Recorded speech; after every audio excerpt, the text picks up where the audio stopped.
সেই স্বাদ। আম খাইতে আসি না তো, নারিকেল নারিকেল। আসলে এই গাছের আমগুলা সে নারিকেলের মতন কাঁচা খাওয়া যায়, অনেক মিষ্টি, তবে টক নয়। আপনারা দেখতে পাচ্ছেন আমি খাচ্ছি, অনেক স্বাদ লাগতেছে। নারিকেল যেভাবে কামড়ে খায় না মানুষ, কিন্তু আমি কিন্তু টক আম খাইতে পারি না। এটা হলে আসলে সব সময় আমি এই গাছের আম কাঁচা খাই, কাঁচার পরে তারপর তার এই প্রচুর বাতাস আসছে। আসলে ছাদের উপরে উঠলাম, প্রচুর বাতাস, যখন এসি, আল্লাহর এসি। দুনিয়াতে আসলে কি বলবো, আপনার এত গরম ছিল, কিন্তু কি কিছু করে দিচ্ছে আল্লাহ পাক। মনে করেন যে এই পৃথিবীটাকে শান্তি করে দিল।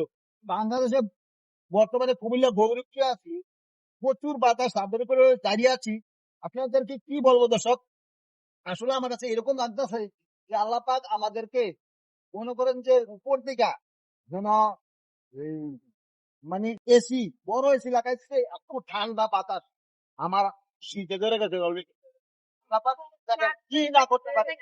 রাত্রেও প্রচুর গরম ছিল, আসলে কি করবো, প্রচুর বাতাস আছে। তোদেরকে দেখাচ্ছে তবে আপনাদের চাষরা দেখা মানে আপনার মনে করেন যে প্রচুর পানি আছে, এইভাবে মনে হচ্ছে দাঁড়িয়ে থাকতে পারতেছি না, একদম প্রচুর বাতাস, বৃষ্টি নাই, তবে বৃষ্টি আসবে।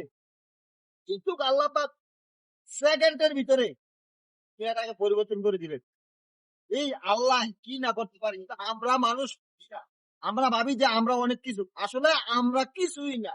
আল্লাহ পাক যেটা বলে সেটাই হয়, আর আল্লাহ পাকের ইশারা সবকিছু হয়। এখন মনে করেন যে ফকির কিছুক্ষণ, কিছুদিনের ভিতরে ধনী হয়ে যেতে পারে মানুষ। ধরে আমাদের ভিতরে হিংসা নিন্দা, আমাদের মানুষের প্রতি মানুষের মনে করেন যে কোনো ভালোবাসা নাই, স্নেহ নাই, শ্রদ্ধা নাই, আমরা কোন দেশে বসবাস করি। আসলে একটু চিন্তা করে দেখেন, কবির গিয়ে যে মানুষ সেকেন্ডের ভরসা নেই, সেই মানুষগুলা এই পৃথিবীতে কত বাহাদুরি করে, টাকার বাহাদুরি, রূপের অহংকার, আপনার মনে করেন যে নিজে অনেক বড় মনে করে টাকার মালিক, কিন্তু যারা গরিব অসহায় আছে তাদেরকে আমরা ভালোবাসতে জানি না। এমনও গরিব অসহায় আছে মানুষ না খায় বেঁচে আছে, কিন্তু আমরা দেখি না, তাকাই না। আসলে আমরা আমাদেরটা বুঝি যে আমরা কবে বড় হব, গাড়ি করব, বাড়ি করব, ব্যাংক ব্যালেন্স বানাবো, বিল্ডিং করব 10 তলা, কিন্তু এই 10 তলা বিল্ডিং করে আমরা শুয়েও যাইতে পারি না। এটা আমাদের এই বাস্তব, এই পৃথিবীর নিয়ম।